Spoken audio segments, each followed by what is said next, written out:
উচ্ছে দিয়ে আলু দিয়ে তাজা মাছের ঝোল। এই যে তাজা মাছের ঝোল উচ্ছে দিয়ে আলু দিয়ে, আপনারাও করে খেয়ে দেখুন, কেমন লাগলো অতি অবশ্যই জানাবেন। হ্যালো এভরিওয়ান, চলে আসলাম আবার আমি আমার রান্নাঘরে। তো আজকে আমি যে রান্নাটা করব সেটা হচ্ছে আপনার মাছ, তাজা মাছ উচ্ছে দিয়ে রান্না করব। দেখুন এই তাজা মাছ, এগুলো হচ্ছে কাতলা মাছের বাচ্চা, আর একটা বাটা মাছ আছে, 6খানা মাছ আছে, 7 পিস মাছ হয়েছে। এই মাছটাকে আমি আজকে উচ্ছে দিয়ে ঝোল করব, দেখা যাক। তো কড়ার মধ্যে আমি তেলটা দিয়েই দিলাম, একটুখানি বেশি করেই তেল দিয়ে দেবো। তো তেলটা ততক্ষণ একটু গরম হোক, গ্যাসটাকে বাড়িয়ে দিয়ে নিই, গরম হোক, তারপর খানিকক্ষণ 2 থেকে 3 মিনিট পর। তো দেখুন তেলটা আমার একদম গরম হয়ে গেছে। এবার আমি তেলের মধ্যে মাছগুলো দিয়ে ভালো করে ভেজে নেব। আমি একটু মাছটা বেশি ভালো করেই ভাজি, কারণ আমার কম ভাজা একদম পছন্দ হয় না। বাবা এই যে, ওরে বাবা রে, এ তো রীতিমতন গায়ে তেল ছিটিয়ে দেওয়ার প্ল্যান। যাই হোক, খুব তেল ছিটাচ্ছে। এই যে মাছগুলো আমি দিয়ে দিলাম, মাছগুলো ভীষণ তেল ছিটাচ্ছে আজকে, জানি না কেন, খুব তেল ছিটাচ্ছে। তো দেখি মাছগুলো ভাজা হলো কিনা। ওয়াও, খুব সুন্দর ভাজা হয়ে গেছে।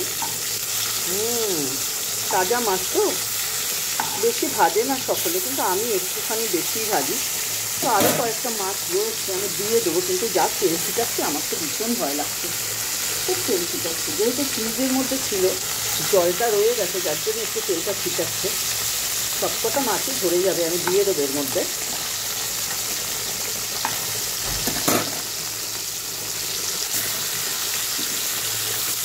খুব মাছগুলো ভাজা।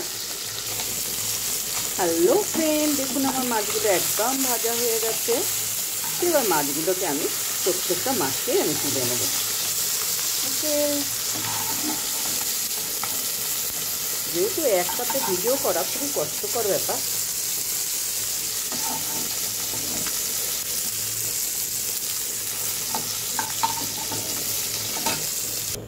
এই মাছের ঝোলটা আমি উচ্ছে দিয়ে করব।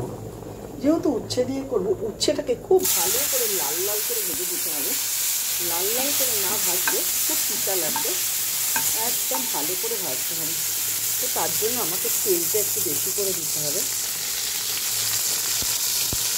তেল না বেশি দিলে এটা ভাজাটা ভালো হবে না। একটু লবণও দিয়ে দেবো।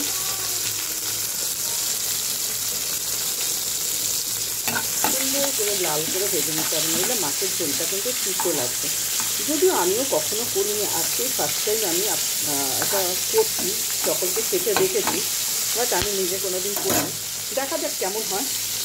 তো দেখুন আমার উচ্ছেগুলো একদম লাল লাল করে ভাজা হয়ে গেছে। তো আমি এইগুলোকে এবার তুলে নেবো কড়া থেকে।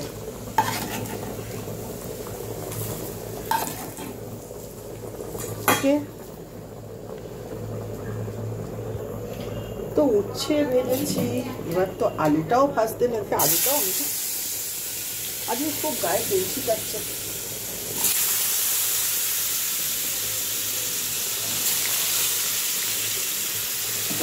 আলুটাকেও আমি একটু ভেজে নেবো। দিয়ে দেবো লবণ।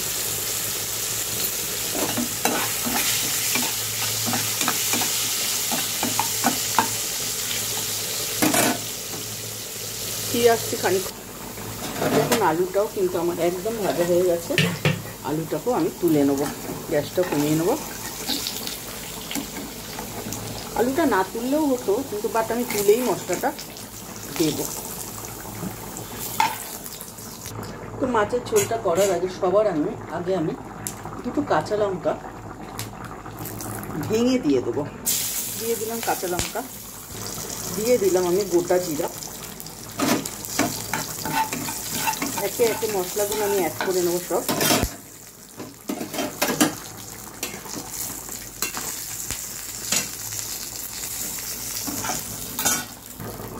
দিয়ে দেবো আমি আদার পেস্ট,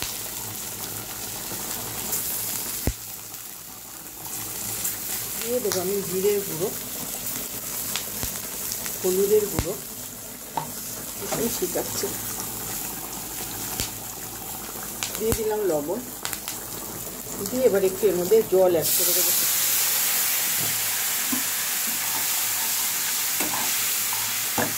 মশলাটা একটু হোক, তারপর ফিরে আসলাম আমি। আমার মশলাটা একদম তেল ছেড়ে দিয়েছে। তো এর মধ্যে আমি আলু আর উচ্ছে ভাজাটা দিয়ে দেবো।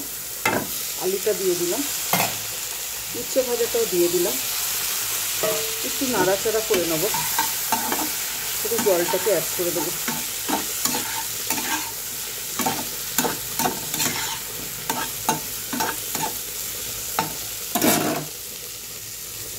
জলটা আমি অ্যাড করে দেবো।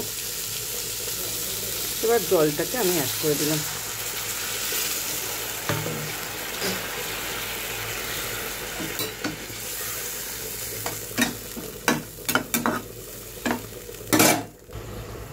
আরও একটুখানি জল দেবো। হতে থাক আমার মাছের ঝোলটা। এবার একটা যদি আমি ঢাকা দিয়ে দেবো, ফিরে আসছি ঝোলটা হওয়া অবধি। মাছের ঝোলটা আমার, মাছগুলো আমি আগেই দিয়ে রেখেছি, আপনাদের দেখানো হয়নি। যাই হোক, এই দেখুন আমার মাছের ঝোল একদম কমপ্লিট। তো আমি এখন গ্যাসটাকে অফ করে দেবো। একটা ছোটো বাটিতে আমি খানিকটা নেবো। তো আমি মাছের ঝোলটা একটুখানি তুলে নিলাম। ওকে, এই হলো আমার উচ্ছে দিয়ে আলু দিয়ে তাজা মাছের ঝোল। আমি কখনো খাইনি যদিও, তো আপনাদের করে দেখালাম। আমি নিজেও একটু ইন্টারেস্ট আমারও ছিল যে আলু দিয়ে মাছের ঝোল খাবো, তো যার জন্য করলাম। দেখা যাক কেমন হয়।